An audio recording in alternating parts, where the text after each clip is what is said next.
Amen. Amen.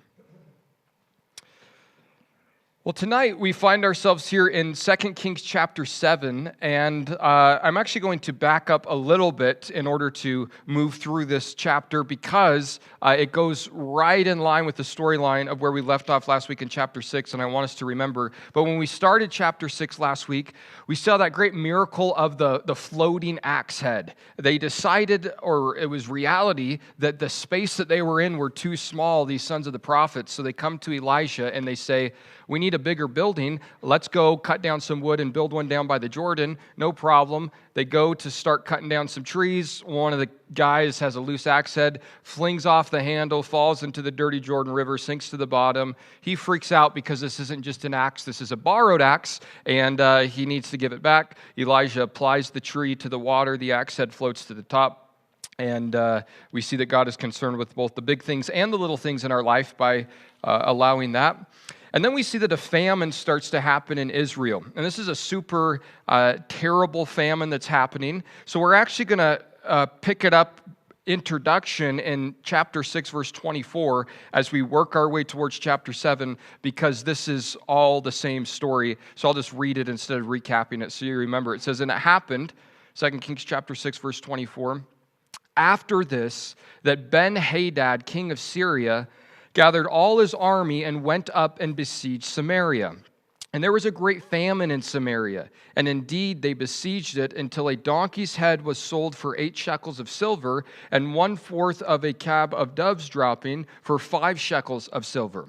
So the famine is so bad that you can't find anything worth eating to eat, so you're eating stuff that normally you would throw away, like a donkey's head or doves droppings. Verse 26, and then as the king of Israel was passing by on the wall, a woman cried out to him, saying, help me, Lord, O king. He said, if the Lord does not help you, where can I help you? Where can I find help for you? From the threshing floor or from the winepress? Then the king said to her, what is troubling you? And she answered, this woman said to me, give me your son that we may eat him today, and we will eat my son tomorrow. So we boiled my son and ate him. And I said to her on the next day, give me your son that we may eat him, but she has hidden her son. Now it happened when the king heard the words of the woman that he tore his clothes, and as he passed by on the wall, the people looked on there, and underneath he had on sackcloth on his body. And then he said, God do so to me, and more also, if the head of Elisha, the son of Shaphat, remains on him today. But Elisha, he was sitting in his house with the elders. They were sitting there with him. And the king set men ahead of him. But before the messengers came to him, he said to the elders, do you see how the son of a murderer has sent someone to take away my head? Look, when the messenger comes, shut the door and hold him fast at the door. Is not the sound of his master's feet behind him? A messenger is coming with his master following him. They're coming for me. Elisha has a heads up. The Lord lets him know. Chapter 6, verse 33, we ended with this last week. And while he was still talking with them, there was the messenger coming down to him. And then the king said, surely this calamity is from the Lord. Why should I wait for the Lord any longer? As Elijah is hanging with the elders, he gets a heads up that this guy's coming after him. The messenger gets there. Right behind him is his master, the king. And the king is shouting out, I blame God for this famine. He's super frustrated that things have gotten so bad in Israel that people are resorting to eating their children. But we saw last week back in Deuteronomy that God actually warned his people that this could happen when they turn away from him. So the problem is not God. The problem is themselves. And if they would repent and turn back towards God, the famine would be over. So we end with the king being mad at the Lord and blaming him for this famine. But then in verse 1 of chapter 7, as soon as the king says this, it says, then Elisha said, Lord, thus says the Lord, tomorrow about this time, a seah of fine flour shall be sold for a shekel, and 2 seahs or sheahs of barley for a shekel at the gate of Samaria. Famine's bad, blaming God. The king's there to take the head off of Elisha, to kill him. And as the king is here, Elisha looks at him and he says to him, I like what he says at the start of verse 1 of chapter 7. Elisha said, hear the word of the Lord. Man, life's tough. The famine's here. You want to blame God, but you're actually just dealing with the consequences of your own actions. And here's the first thing you need to do, Mr. King. He says you need to hear the word of the Lord. You need to listen to what God has to say. And this is what God has to say to you. He says, thus says the Lord, tomorrow, at about this time, a seah of flour shall be sold for a shekel, and a seah of barley for a shekel, and at the gate of Samaria. So he goes, about tomorrow at this time, and you see him kind of looking at his watch, and he goes, about tomorrow at this time, this famine is going to be over. This inflation you've been dealing with is going to be done with just like that. Now, this is serious stuff that Israel's been enduring for months, who knows how long exactly, and Elisha has the gall to say to the king, within a 24-hour period, all of the problems that the famine has been bringing to us as God's people is going to be done away with. Now, the promise that he makes here is a big one in verse 1. What he's saying is that the price of things, they're still high, but they're not nearly as high as they used to be. You're going to be able to buy 6 times as much stuff for 1/5 of the price. That's a pretty good deal. 6 times as much goods, and you're paying 1/5 of what you were paying yesterday for it. So sounds like a great idea. And verse 2, when the king hears this, instead of being excited, it says, so an officer on whose hand the king leaned answered the man of God and said, look, if the Lord would make windows in heaven, could this thing be? And he said, in fact, you shall see it with your eyes, but you shall not eat it. The servant who's the king kind of rests on, he speaks on behalf of himself and the king to Elisha, the prophet of the Lord, and they go, no way.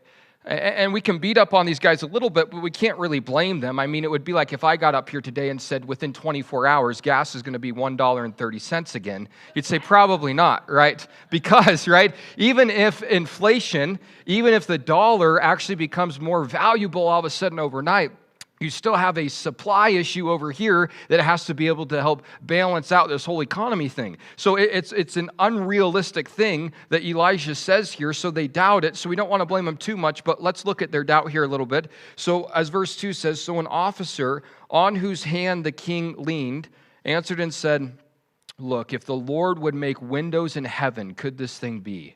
His response is, even if God made a window in heaven so he could pour out blessings on earth, even if that was possible, God wouldn't be able to fix this famine in 24 hours. So he's been given good news, the famine's going to be over, but instead of receiving it, he's questioning it. And he said, and Elisha responds to him in an interesting way. He says, in fact, you're going to see it with your eyes, but you're not going to eat it. And we'll see why by the end of this chapter.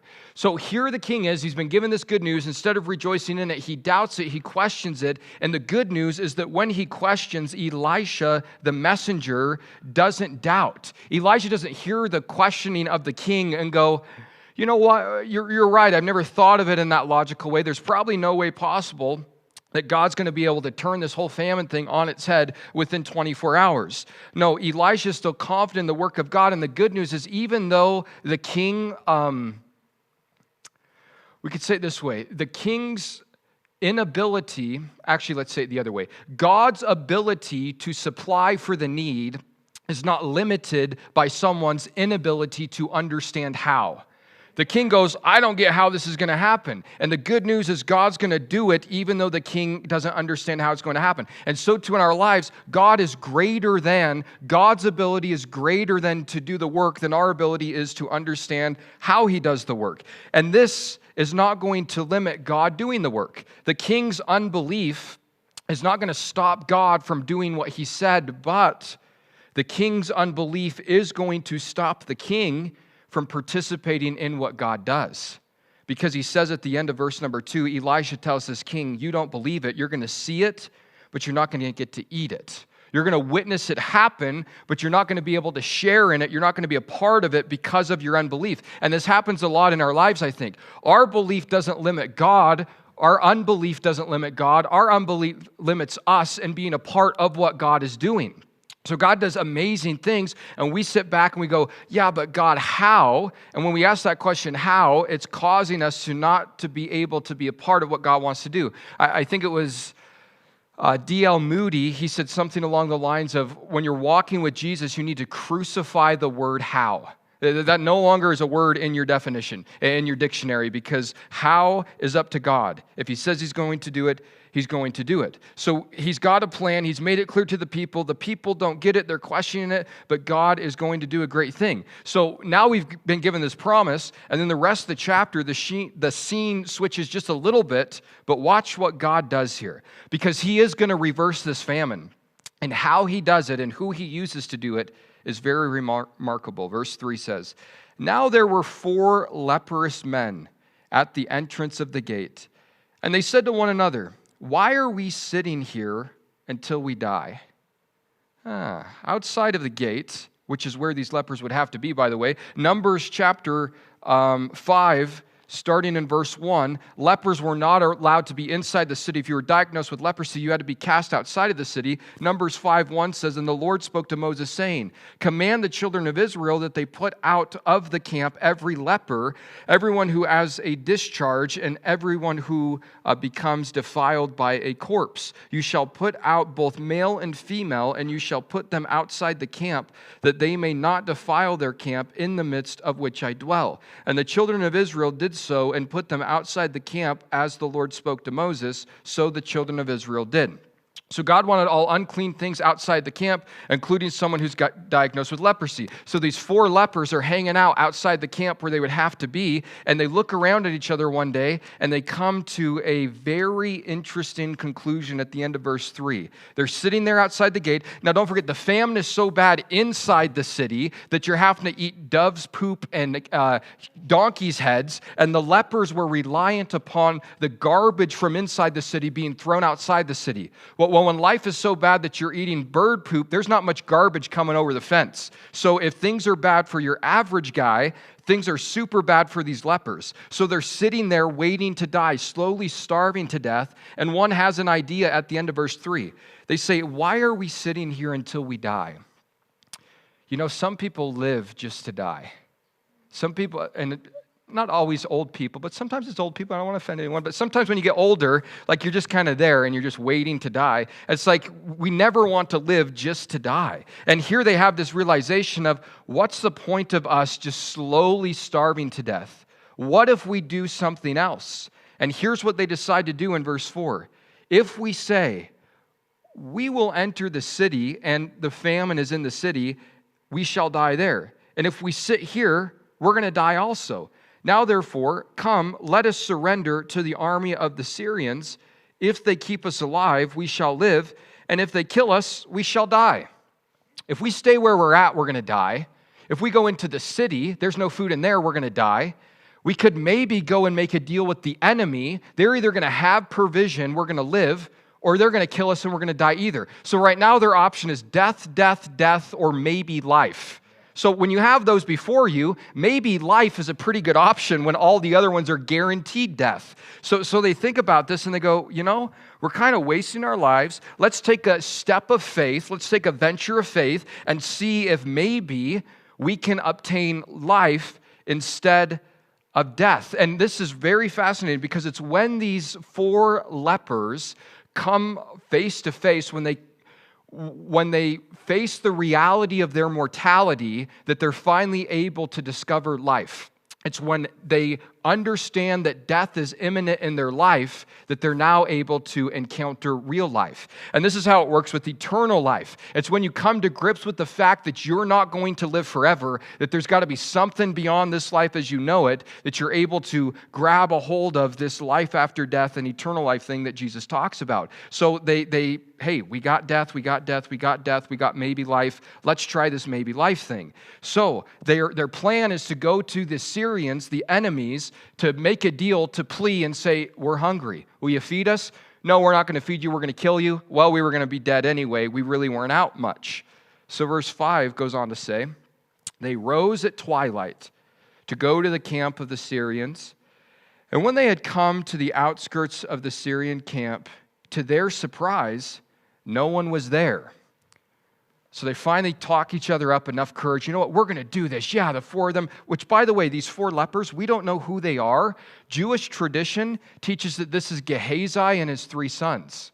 Gehazi, Naaman's servant, who was cursed with leprosy and left. Him and his household were cursed with leprosy. Again, not the Bible teach it, but Jewish tradition tells us that this is Gehazi. Maybe not, don't know. But here these 4 lepers are. They talk themselves into doing this courageous thing to sneak into the camp of the Syrians and to beg for mercy to see if they will help support them. So they get up at twilight and they go into the Syrians' camp, kind of slowly creeping in there. And when they come to the outskirts of the Syrians' camp, it says in verse 5, they're kind of sneaking in, they're looking around, and all of a sudden they realize, wait a minute. To their surprise, no one was there.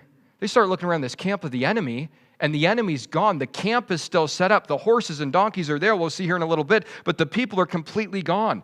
Verse 6 says, for the Lord, this is why the enemy had left, for the Lord had caused the army of the Syrians to hear the noise of chariots and the noise of horses and the noise of a great army. So they said to one another, look, the king of Israel has hired against us the kings of the Hittites and the kings of the Egyptians to attack us. The Syrians, they start hearing the sound of chariots coming after them. And they go, this must be Israel who's hired these other guys to come out and fight against us. They think that war is coming, so they actually flee. Now, there never was chariots and horses, but God caused them to hear it, although maybe there were chariots and horses. As we saw last week in chapter 6, verse 17, remember what Elisha prayed for his servant to be able to see. He said, Lord, I pray, open his eyes that he may see. Then the Lord opened the eyes of the young man, and he saw, and behold, the mountain was full of horses and chariots of fire all around Elisha. They didn't hear physical chariots. God allowed the enemy to hear the chariots of the angels that have been protecting Elisha and his men. So God opens up their ears to hear the spiritual realm. They think that it's a physical battle that's going to take them over. The Syrians freak out. They abandon their camp so that these 4 lepers now get to come into this camp with all this provision, and they have zero backlash because of it, zero fight, zero battle. So verse 7 says, therefore they arose and they fled at twilight. This is what they did after they heard the sounds of the chariots, and left the camp intact, their tents and their horses and their donkeys, and they fled for their lives. They didn't take anything. They didn't break camp. It's just like they've disappeared. God got rid of them in a very unique way to open up the door to allow these 4 lepers to now come into the camp of the Syrians so that they can get provision from them. And verse 8 says, when these lepers came to the outskirts of the camp, they went into one tent, and they ate and they drank. And they cried, and they carried from it the silver and the gold and the clothing, and they went and they hid them. And then they came back and they entered another tent, and they carried some food from there also, and they went and they hid it. So they're going from tent to tent, eating all the food that they can possibly get. These guys are starving, drinking all the Capri Suns that they got, and taking all their gold and their silver and their nice clothes and burying it for later. And this is like the best thing ever. Like they couldn't even fathom how God was going to show up in this situation. They thought they were going to have to beg for their lives. Instead, God just deals with the enemy, has dropped all this provision before them. They're eating and eating and eating and drinking and burying, and they're doing this from one tent to the next tent to the next tent. And then as they're kind of making their little circle here, all of a sudden it hits them in verse 9. It says, then they said to one another, we're not doing right. This day is a day of good news, and we remain silent. If we wait until morning light, some punishment will come upon us. Now, therefore, come, let us go and tell the king's household. As they're shoveling their faces with food and drinking and burying all this treasure, all of a sudden they get a little convicted. Man, they're blessed that God has blessed them, but they go, God has not blessed us just for us. All of our people are back at the city, and they're starving to death. They're eating bird poop and donkeys' heads.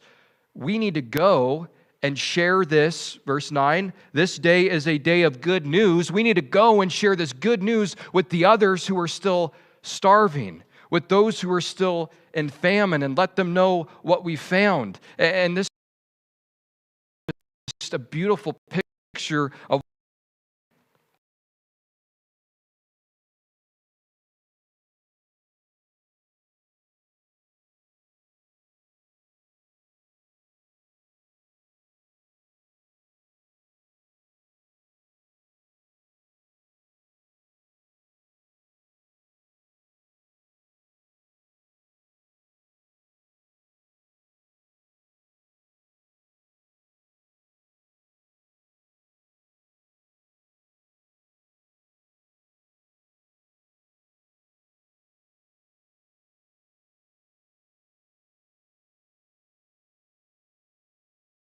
they're willing to go back.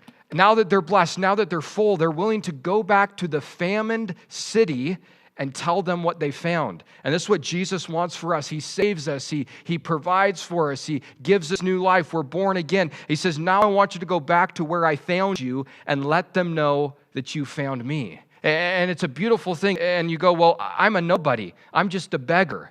And that's the point. I'm just a beggar where the food is. That's all that telling someone about Jesus is. You're just a nobody, like the song.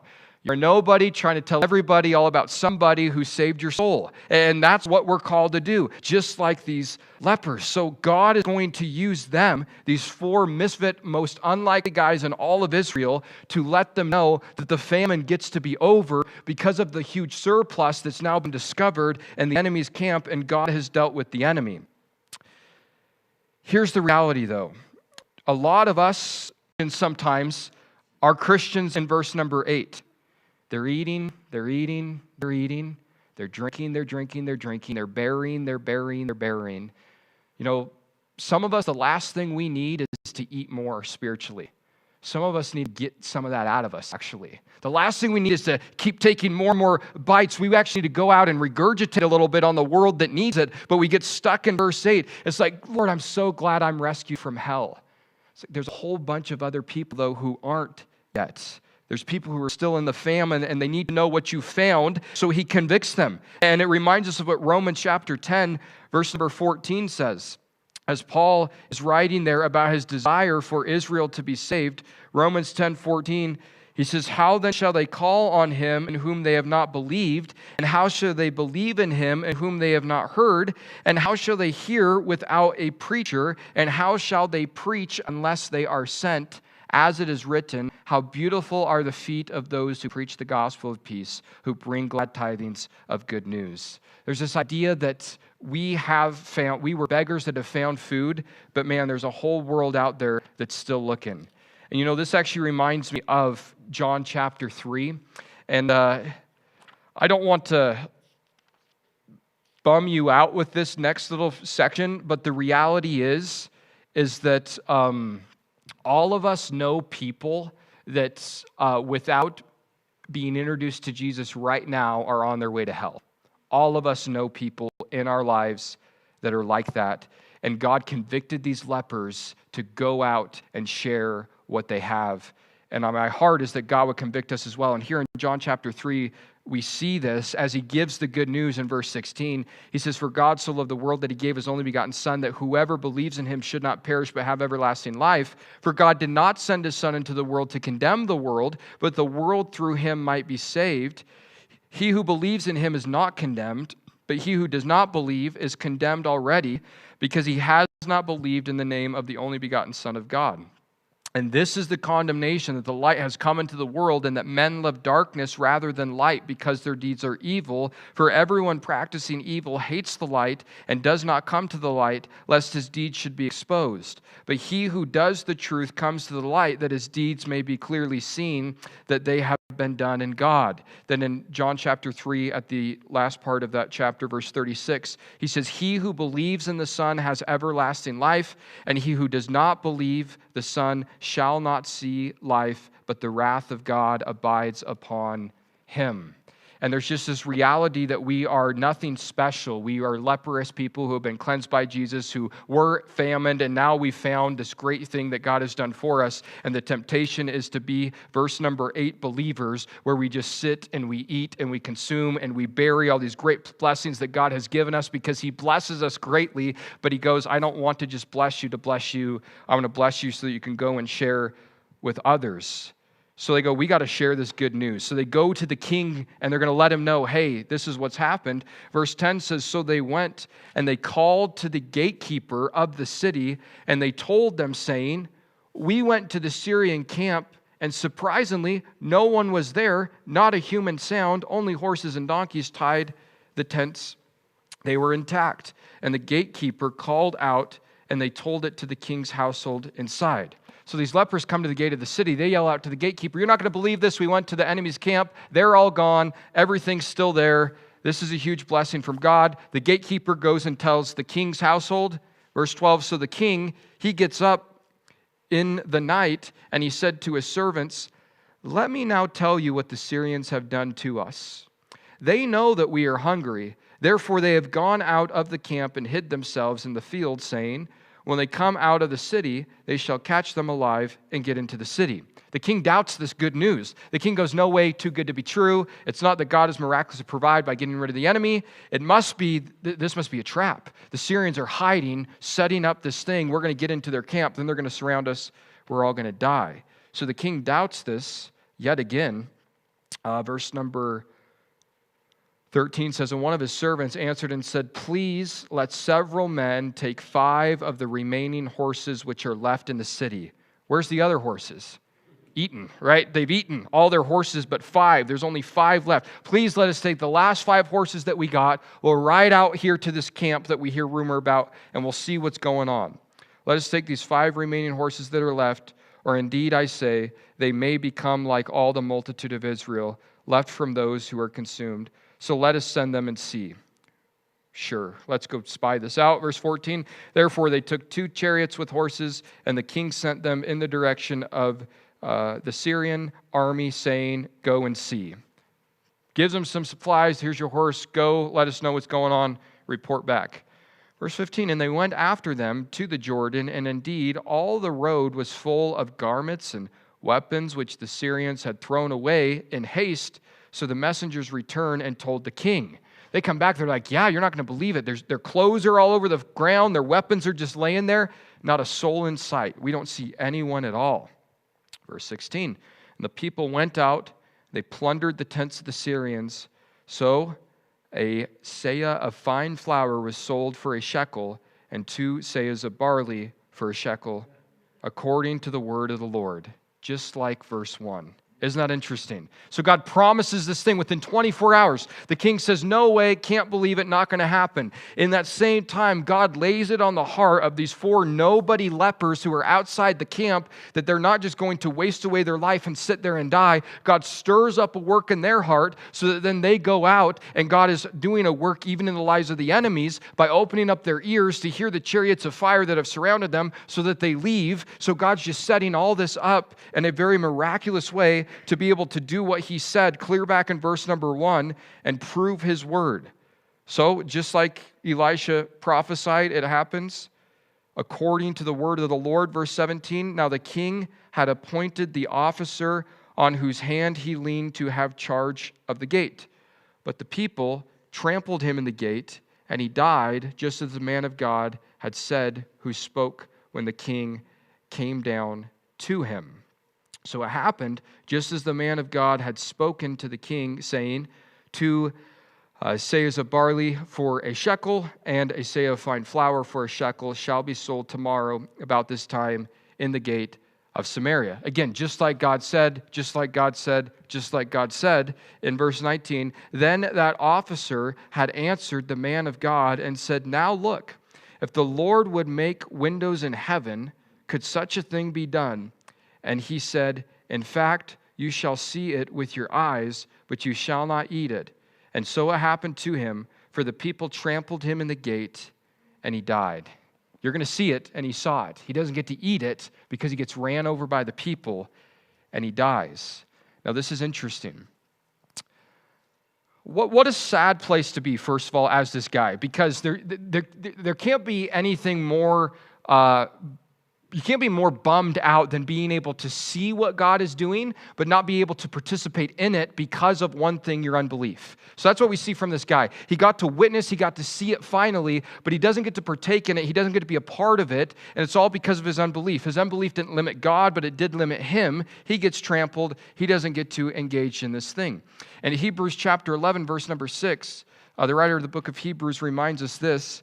It says, but without faith it's impossible to please him, for he who comes to God must believe that he is, and that he is a rewarder of those who diligently seek him. What this guy was missing was faith, and because he didn't have faith in the Lord or what the Lord could do, he's not able to be a part in what the Lord has done. He gets to see it, he doesn't get to participate in it, he doesn't get to taste it.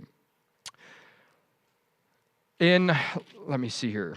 Let's do one more cross-reference here. 2 Corinthians chapter 5, verse 7, Paul says that we walk by faith and not by sight. This whole chapter, chapter 7, is a chapter on faith and stepping out in faith. Whether it's Elijah having the faith to speak out to the Lord, or if it's the 4 lepers having the faith to risk their lives to step out and see what the Lord would do there. All of this chapter is a setup of God working through faithful people. And one of the things we have to realize when we step out in faith for the Lord is when we step out in faith, it appears that He gives us more faith as we step out in faith. And there's this concept kind of as far as like spiritually when you're on fire for the Lord, that's like the more that you burn, the more that you burn. So the more you're burning with passion for Jesus, the more you're going to burn with passion for Jesus. It reminds me of a story by Raul Reese, actually. Right after he first got saved, he didn't know what to do. He knew that God, just like laying on the hearts of these lepers, that God wanted him to share. He didn't know anything except he had a Bible. So he went to this school and he was reading from the Bible every single day at lunchtime. He gets up on the table, he's reading just throughout God's Word, not saying anything else, just reading through God's Word. And he's just stepping out in faith. And he literally does this for like 6 weeks. And people are throwing food at him and they're making fun of him, but he just has this burden to share. And then finally, after just reading through God's Word day after day before these people, God lays it on his heart one morning. I want you to say something. He goes, what do you want me to say? I want you to tell them about me. I want you to tell them about Jesus. So he gets up there and he says, the reason why I've been standing up here before you all throughout these weeks is because I want you to know who Jesus is. And if you want to know who Jesus is, come and talk to me afterwards. And he goes over and like 400 kids come over and talk to him. It's the craziest story. And my point of sharing that is that we can get stuck in this idea, in these 4 lepers in verse number 8 mindset, and say, Lord, I can't step out because I've never stepped out. Or I can't share, or I don't know what to do, or I can't step out in faith because what if, or how comes, or maybe this. And God goes, literally all you need to do is make the effort. And when you make the effort, I'm there, I'm faithful, and my Spirit shows up, and my work happens in the lives of people, and it's not how you would guess it. At the start of chapter 7, if you were going to say, I wonder how God is going to end this famine, and we went throughout this room coming up with ideas of how God might do something, none of us would have guessed 4 lepers, right? None of us. Yet that's what he does, and he does stuff like that every single day, and he wants to do it through people just like you and me, but we got to be convicted enough to stop eating, to stop burying our treasure, our blessing, and to say, Lord, I'm willing to step out in faith. I'm willing to go and tell the famine city what I've found in you, the good news of this great thing. So God's word is fulfilled. People are rescued. They're saved. And we'll see what happens next with the Syrians when we get into chapter 8 next week. But let's pray and we'll wrap things up tonight. Lord, we thank you for your word. And Jesus, we thank you that you have blessed us. And Lord, we encounter your blessing, and it is a miraculous thing, and it's good for us to enjoy it. But Lord, help us just to realize that you are not blessing us just to bless us. Lord, you're blessing us so that we can be a blessing. God, you've saved us, Lord, so that we can go to heaven. But Lord, we're still here because you want us to share. And Lord, I pray that we would see opportunities, Lord, to be able to share, Lord, your word and your love with people. God, that we wouldn't just have this insight of your word and have the power of your Holy Spirit and just get bigger and bigger and bigger as Christians, Lord, but that we would be going out and doing, Lord, things that you're working in us and laying out for us to do. God, we want to use what you've given us for your purpose, Lord, not for ours. So show us, God, what that looks like in our lives. God, we thank you that you use anyone. Lord, you use these 4 pathetic lepers, Lord, who are starving, who came face to face with the reality of their mortality, who are willing to take a risk, and you blessed it.